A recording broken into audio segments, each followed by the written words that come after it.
Enthalpy, क्यों enthalpy तो मैंने उस दिन एक्सप्लेन कर दी थी। अच्छा एंथैल्पी, अच्छा enthalpy of the system, enthalpy क्या होती है हमारी, देखो heat constant of A system eight constant pressure is called enthalpy change. Clear? अगर हम सिस्टम का कांस्टेंट प्रेशर कर दें, कांस्टेंट प्रेशर कर दें,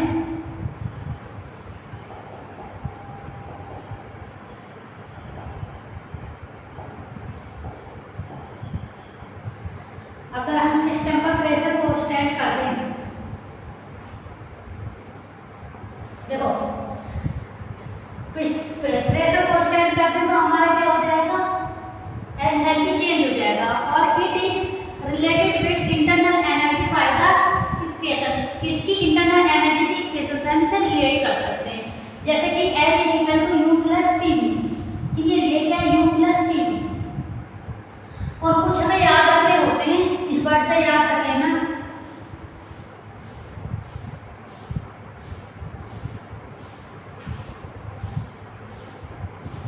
इस वर्ड से याद रख लेना। तो ये क्या होती है, कुछ इक्वेशन होती है, यहाँ पे हम डी लगाएंगे, यहाँ पे भी डी लगाएंगे और यहाँ पे भी डी लगा देंगे, यहाँ पे भी। तो इसके इक्वल जो लिखेंगे, देखो सबसे पहले हमें लिखना है TdS माइनस PdV। क्लियर? जहाँ PdV आएगा वहाँ पे माइनस आएगा, और जहाँ पे देखो हम इसे लिखेंगे TdS। अब देखो V को आगे कर देंगे और VdV। क्लियर? और इसमें क्या करेंगे, माइनस SdT, और यहाँ पे भी क्या करेंगे, माइनस SdT, माइनस SdT करेंगे, और यहाँ पे क्या आ जाएगा माइनस, क्योंकि PdV होता है। क्लियर? PdV होता है, इसके बाद प्लस करेंगे, प्लस क्या हो जाएगा, VdP, ये आ जाएगा। क्लियर? ये 3-4 इक्वेशन हमें याद रखनी होती है, और जो हमारी एंथैल्पी ऑफ सिस्टम होती है इससे रिलेट होती है, इस वाले फॉर्मूले से। क्लियर? तो H इक्वल टू क्या होगा, H equal to U plus PV होता है। क्लियर? और ये क्या होता है, जो हमारा फर्स्ट में क्या है, स्टेट फंक्शन होता है, जो हमारी एंथैल्पी ऑफ द सिस्टम होता है वो एक स्टेट फंक्शन होता है। और सेकंड में क्या होता है, ये एक्सटेंसिव प्रॉपर्टी होता है। क्या? एक्सटेंसिव प्रॉपर्टी होता है, जो हमारी एंथैल्पी ऑफ सिस्टम होती है। क्लियर? ओनली चेंज होता है एंथैल्पी क्वांटम, जब हम सिस्टम की एंथैल्पी को चेंज देखते हैं तो उससे वो क्या होता है, क्वांटम होता है। मीन्स कह सकते हैं कि n1 n2 is minus n1 is equal to क्या होता है, डेल n होता है। क्लियर? Sorry enthalpy.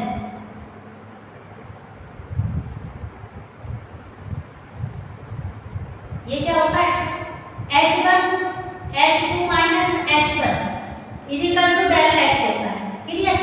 ये होता है। और जो हमारी एक्सटेंसिव प्रॉपर्टी होती है, आप इस वर्ड से याद रखना, स्वाप। इसमें क्या होता है, ये होता है हमारा entropy, U internal energy, H enthalpy, A Helmholtz work function, G क्या होता है, गिब्स फ्री एनर्जी होती है। ये सारे क्या होते हैं, हमारे एक्सटेंसिव प्रॉपर्टी होते हैं। Clear? For ideal gas only depend on the temperature, ideal gas जो किस पर डिपेंड करती है, टेम्परेचर पर डिपेंड करती है। आइडियल गैस का फॉर्मूला क्या होगा, PV is equal to nRT होता है। क्लियर? ये क्या होगा, आइडियल गैस की इक्वेशन होती है। Clear? Mathematically term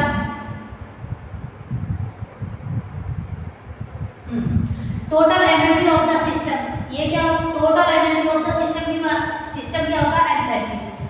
heat at constant pressure is known as enthalpy change of the system. जब हम हीट को किस पे, कांस्टेंट प्रेशर पे लेते हैं, कांस्टेंट प्रेशर पे लेते हैं, तो वो क्या कहलाता है हमारा, वो एंथैल्पी चेंज होता है, किसका, सिस्टम का। क्लियर? ये होता है एंथैल्पी। और जो हमारी इंटेंसिव प्रॉपर्टी होती है, ये हमने आपको एक्सप्लेन कर दी, पिछले लेक्चर में मिल जाएगी आपको।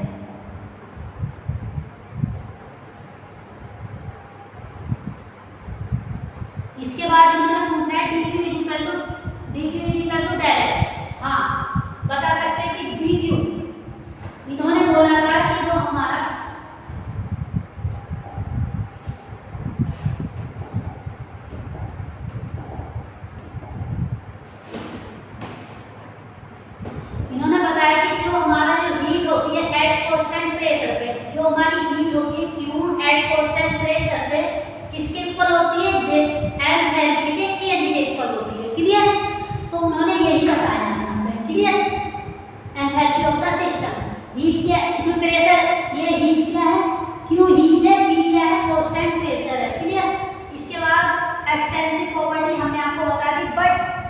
पर मोल एंथैल्पी चेंज।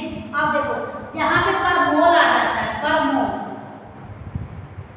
मोल आ जाएगा तो वो भी क्या हो जाएगी, वो पर मोल अगर हम किसी भी एक्सटेंसिव प्रॉपर्टी के आगे पर मोल लगाते हैं, जैसे एक एक्सटेंसिव प्रॉपर्टी हमारी एस क्या होता है, एंट्रोपी होती है, तो ये क्या हो जाएगी पर मोल एंट्रोपी क्या हो जाएगी, intensive property. Clear, intensive property हो जाएगी, या हम कह सकते हैं कि दो एक्सटेंसिव प्रॉपर्टी का रेशियो, ये वाली भी एक्सटेंसिव है और ये भी हमारी क्या एक्सटेंसिव है, तो इनका रेशियो क्या हो जाएगा, इंटेंसिव हो जाएगा। तो इन्होंने क्या किया, जो हमारी एंथैल्पी वो एक्सटेंसिव प्रॉपर्टी होती है, इन्होंने पर मोल मतलब n से डिवाइड कर दिया, पर मोल लिख दिया, तो ये क्या हो जाएगी, इंटेंसिव प्रॉपर्टी हो जाएगी अगर इसे पर मोल लिख देते हैं। इनमें से कोई भी s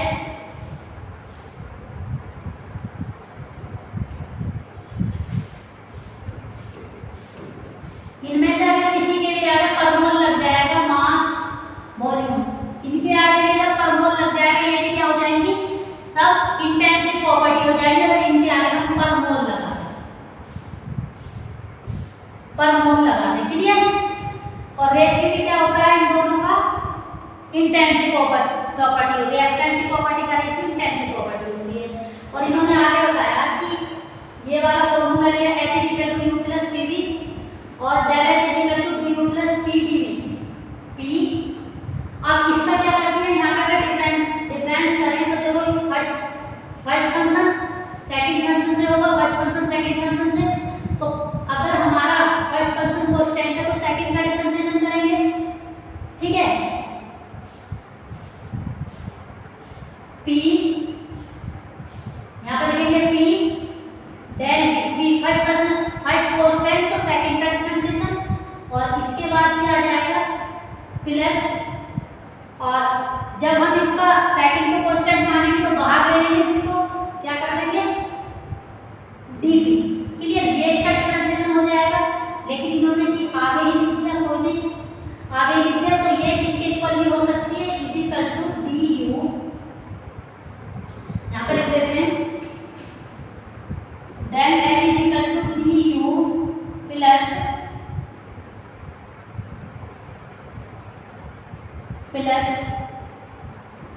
D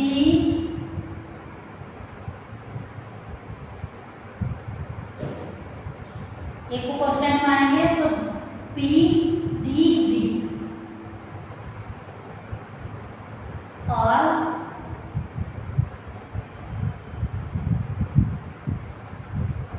BdP, ये वाला भी इसका हो सकता है। Clear, DU equal to DU plus V final minus P initial हो जाएगा। क्लियर, इन्होंने ये किया यूनिवर्सल फॉर्मूला क्या होता है, pressure temperature volume, pressure temperature volume ये क्या होते हैं, वेरिएबल होते हैं, ये प्रेशर टेम्परेचर वॉल्यूम क्या होते हैं, वेरिएबल होते हैं। क्लियर, वेरिएबल होते हैं। उसके बाद एट कांस्टेंट प्रेशर पे क्या होता है, DH equal to DU plus PdV। Clear, ये हो जाता है एट कांस्टेंट प्रेशर। आगे देख लेते हैं,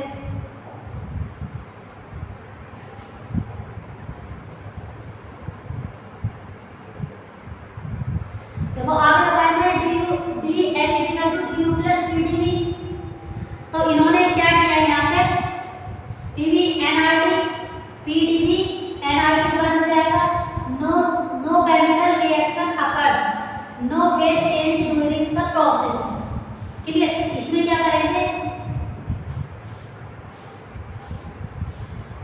ये है only phase change during the process. अगर हम क्या कर देंगे, वॉल्यूम कांस्टेंट कर देंगे, अगर हमने वॉल्यूम कांस्टेंट कर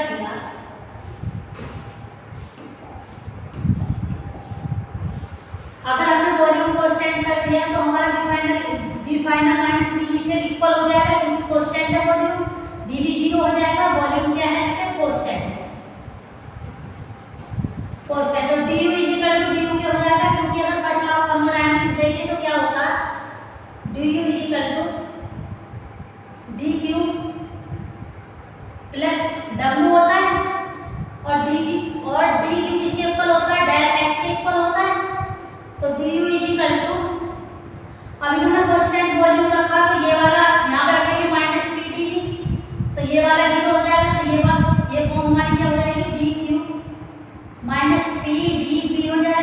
ये वाली 0 हो जाएगी तो डी यू किसके इक्वल हो जाएगा, डी क्यू के। तो यही इन्होंने यहाँ पे शो किया। और डेल यू इक्वल टू होता है डेल एच, तो यहाँ पे एच लिख दिया। क्लियर, ये भी याद करने की चीज़ है। ये फर्स्ट लॉ ऑफ थर्मोडायनेमिक्स में लिया है और liquid is equal to solid में। क्लियर। अब PV is equal to NRT, PV is equal to del NG. Del NG क्या होता है, ये होता है कि डेल एनजी जो हमारा डेल एनजी होता है केमिकल रिएक्शन, अगर केमिकल रिएक्शन को अगर करें तो फर्स्ट लॉ ऑफ थर्मोडायनेमिक्स में हम कैसे देखेंगे। डेल एनजी क्या होता है, प्रोडक्ट माइनस रिएक्टेंट के गैसियस मॉलिक्यूल के लिए यूज होता है। क्लियर, जिसमें हम इस वाली इक्वेशन को यूज करते हैं, क्योंकि डेल एनजी हमारा क्या होता है, जब हम इसकी दो इक्वेशन लेंगे del H is equal to D U plus N R T, तो एन 1 हो जाएगा, एन 2 हो जाएगा यहाँ पर। Sorry, D U is equal to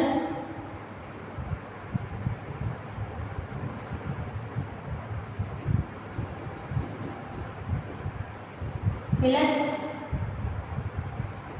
N1 RT पर, और del H is equal to D U plus N2 RT2।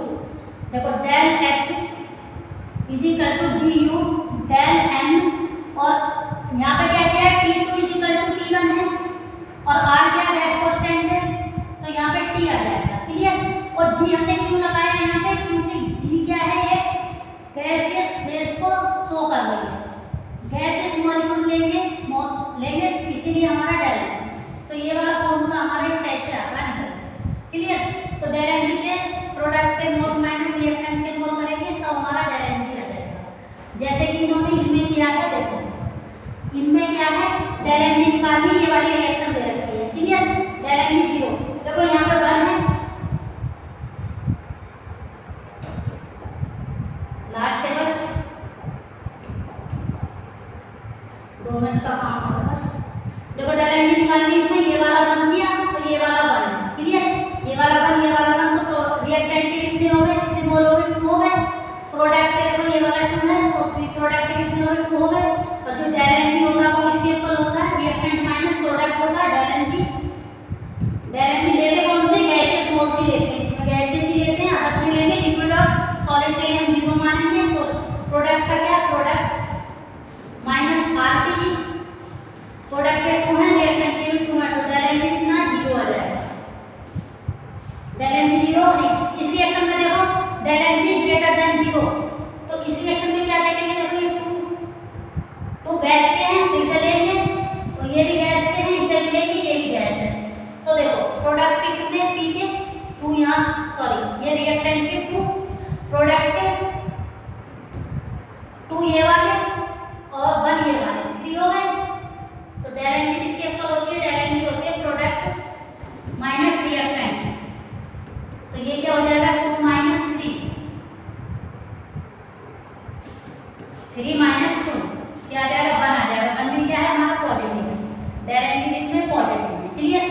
ये स्टेप्स है। तो ग्रेटर देन 0 हो जाएगी। अब देखो लेस देन 0 की, ये एग्जांपल है, P 1 है यहाँ पे 1 है।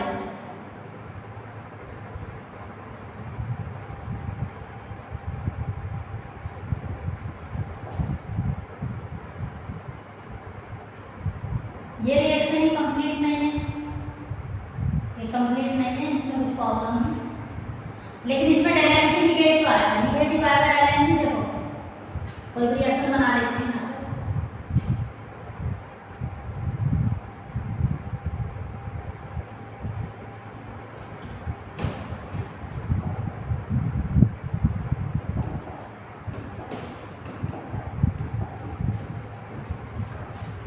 हाँ, तो यहाँ पे कर लेंगे। देखो जो रिएक्टेंट हैं ये भी 1 है, गैस है, यहाँ से 1 है, यहाँ से भी 1 है। ठीक है, कितने 1 1 2 हो जाएंगे। और प्रोडक्ट के कितने 0 का रखे इन्होंने, तो डेल एन जी क्या होता है, del N G product minus R T, तो ये कितना आ जाएगा, प्रोडक्ट रिएक्टेंट के कितने 2 हैं और प्रोडक्ट के कितने 0 हैं, तो कितना डेल एन जी 0।